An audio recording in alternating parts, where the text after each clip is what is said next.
So apparently fitness is now racist.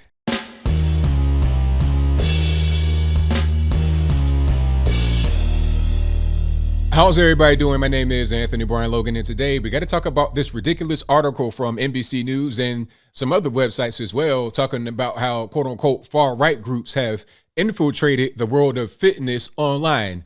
Now, there's a lot I want to say here because I think this kind of ties into the whole body positivity movement, meaning you could be 1,000 pounds and you could be healthy. Remember that whole thing? Oh, yeah, I weigh as much as a whole Volkswagen Beetle. I'm the size of a baby grand piano, yet don't fat shame me. I'm healthy, all this, that, and the third. So rather than just attacking that and saying, okay, let's not say that, because if you weigh that much, you're unhealthy, rather than attacking that and providing some real information and facts, let's just say that fitness is the problem. Fitness is racist. Okay, now, there's articles here, and of course, I will link to these articles in the description box. But let's get to it so we can kind of pick it apart and really get through the whole situation here. So you see what it says. Pandemic fitness trends have gone extreme, literally. And the subhead says, white supremacists' latest scheme to valorize violence and hypermasculinity has gone digital. And this picture here is of a guy flexing, and there's a bunch of people in the background throwing the Sig Heil, the Nazi salute. It's like, what is that? You should want to be fit, male, female, whatever. You should want to be fit, because it's not only about vanity, how you look and all of that. It's about your health, because we know there's been this whole thing floating around in the air. There's this little cough that everybody is afraid of. We know who it attacks. If you are morbidly obese, you're unhealthy, you have pre-existing comorbidities, that's going to accelerate the virus, and you could potentially have a much higher risk of dying. Matter of fact, it's not potentially, you will have a higher risk of dying. But let's continue. Oh, and it is an opinion piece. I got to say that part. I can't say they're putting it out as fact, but it's on their website. They wouldn't put any of my stuff on their website on MS13DNC, aka MSNBC.com. Now, would they? But anyway, the article reads, it appears the far right has taken advantage of pandemic at-home fitness trends to expand this decade-plus radicalization of physical mixed martial arts, MMA, and combat sports spaces. Now, okay, I think they're trying to talk about MMA because they want to try to link Joe Rogan. You got to understand, these people, they do things in a very calculated way. This is kind of reminding me of the whole Vladimir Putin Red Scare thing. So they spent many years making Vladimir Putin the enemy. You got to hate Putin. Why? I don't know, because he's evil. So then when the whole Ukraine thing happens, it's easy to say, oh, well, that's Putin's war. He did it. So when people go over there and try to fight, they're not fighting for the Ukrainians and their freedom and their sovereignty. They're fighting against Vladimir Putin. It's not even about the Ukrainians. So if they go over there and get a bunch of Ukrainians killed, oh, well, at least they stood up before Vladimir Putin. That's the whole thing. But I digress.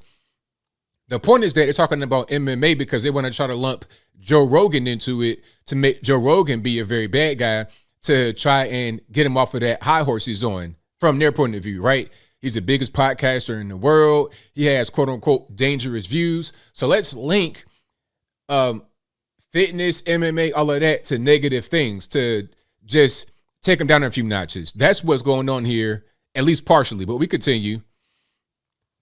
Earlier this month, researchers reported that a network of online, quote-unquote, fascist fitness chat groups on the encrypted platform Telegram are recruiting and radicalizing young men with, quote-unquote, neo-Nazi and white supremacist extremist ideologies. Now, there's a link right here, fascist fitness, and it goes to this article right here. This is on theguardian.com. And one thing you see right here, just real quick, we won't read the whole article.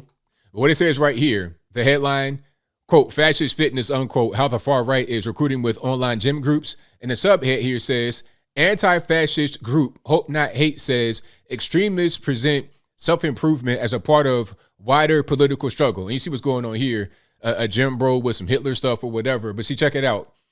What they did right here in this article was cite an anti-fascist group. What does Antifa stand for? Anti-fascist. So you're quoting Antifa in an article about how online fitness has become radicalized. Well, maybe It's not, maybe you're looking in the wrong space. Maybe there's some other groups that have been radicalized in the true sense. We know what Antifa does. I've never seen the gym bro talking about, yeah, man, I'm drinking gallons of water a day and I'm gonna go out here and start a riot. I've never seen that, but I've seen plenty of Antifa groups do that exact thing I just mentioned. But we'll continue. Initially lured with health tips and strategies for positive physical changes, new recruits are later invited to closed chat groups where far-right content is shared.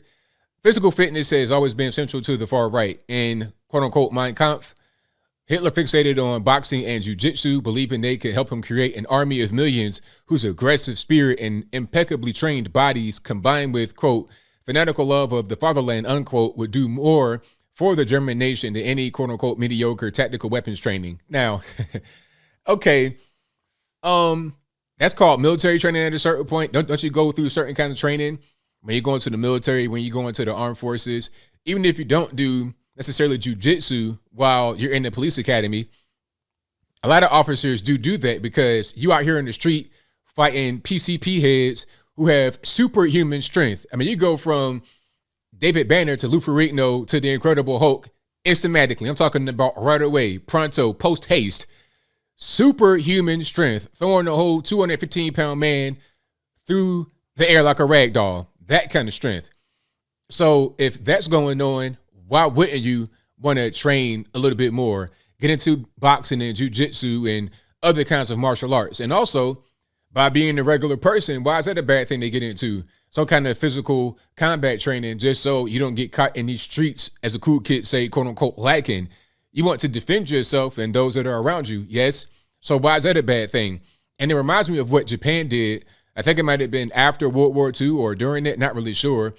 But the whole group calisthenics thing. So get up in the morning at a certain time, and there's a program on TV, and the whole idea is to have everybody get up, do jumping jacks, sit-ups, push-ups, or whatever to be physically fit. Maybe that's why, maybe that history right there is why there's not some kind of big ridiculous outbreak of the bug over in Japan the way it is over here in the USA. Maybe they don't have quote unquote body positivity in Tokyo the same way they have in Los Angeles. I don't see too many Volkswagen Beetle human beings rolling around Kyoto. I don't see that, but I do see that over in the Midwest USA and all over the states. But I'm getting triggered and long-winded, so I digress. In more modern times, quote-unquote far-right groups have launched mixed martial arts and boxing gyms in Ukraine, Canada, and France. Oh, let's pause right there. So you do admit that these far-right, quote-unquote far-right groups do exist in Ukraine, because I thought that Ukrainians were all just perfect human beings and nobody had any kind of flaws, that they were the best country in the world with all the saints and righteous humans. That's what I was told. I was told there was no far-right groups or quote-unquote neo-Nazi groups in Ukraine. So you guys made it right here. I'm glad you did. But it said Ukraine, not UK. Ukraine, Canada, France, among other places, focus on training far-right nationalists and violent hand-to-hand combat and street fighting techniques. Again, what's wrong with that? Even for a regular normie who's not in any kind of way affiliated with some kind of political group, why is that a bad thing to know? It's caught the attention of intelligence authorities. Okay, so we are seeking out gyms to make sure they're not being radicalized in the gyms. I'm not sure the gym is where you should be looking at first and foremost. So we'll move on. Especially in Europe, where various reports have noted their role of combat sports and MMA in radicalizing and promoting far-right violence. A series of collaborative efforts between governments, national sports associations, local gyms, and places such as Germany, Poland, and the United Kingdom have introduced intervention and prevention programs.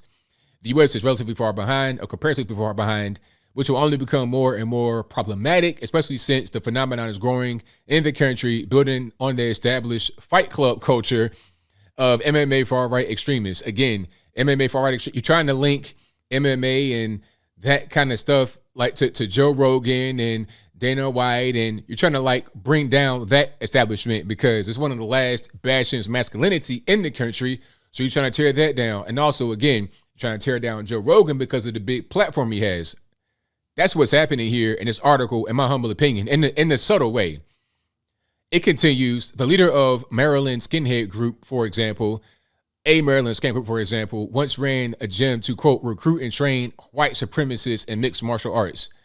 Okay, it said 4 members of or associates of the racist, violent Rise Above movement, RAM, a self-described premier MMA club of the alt-right, pled guilty to conspiracy and the riot after the 2017 Unite the Right rally in Charlottesville, Virginia. Oh boy, that was really impressive how they went and attacked Joe Rogan on the low, MMA, masculinity, being physically fit, not being humongously fat, so you can empower the big pharma companies, all the kind of drugs.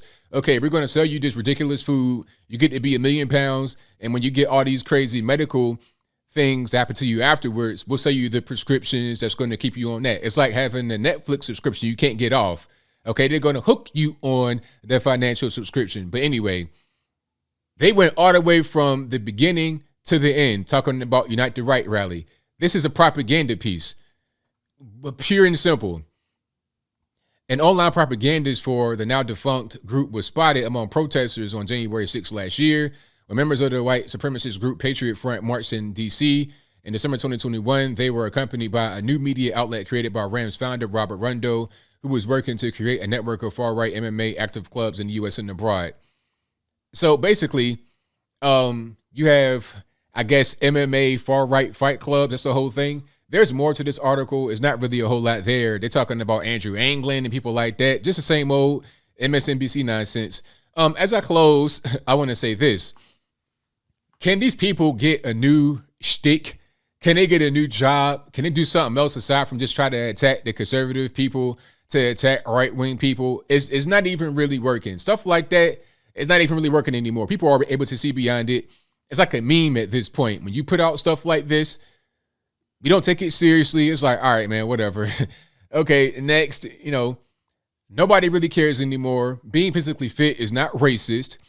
There's not this big network of racist fitness groups. Okay, that's just not going on. I think it's an attack on conservatives, an attack on fitness too, which should be championed considering how so many of us are unfit and obese. It's not even about trying to look pretty and, taking your shirt off and flexing on the beach. It's about just being healthy. That's it.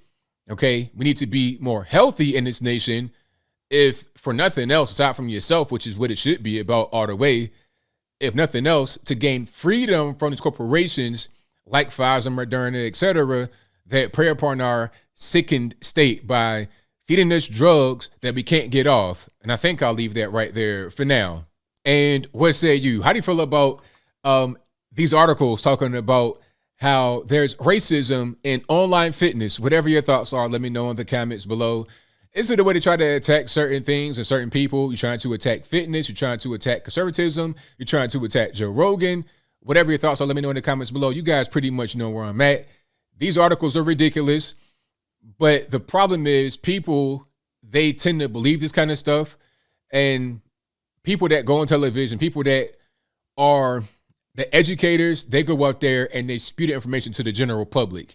They spew it out there. So it's part of my job to debunk that before it really gets off the ground. Like I'll nip it in the bud right now before it really gets big, because they're going to go out there, read that article, watch the clip, and repeat it, although it's totally, terribly wrong. But whatever your thoughts are, please let me know in the comments below. And that's all I got to say for this video. If you like what you heard, please comment, rate, share, and subscribe. Peace.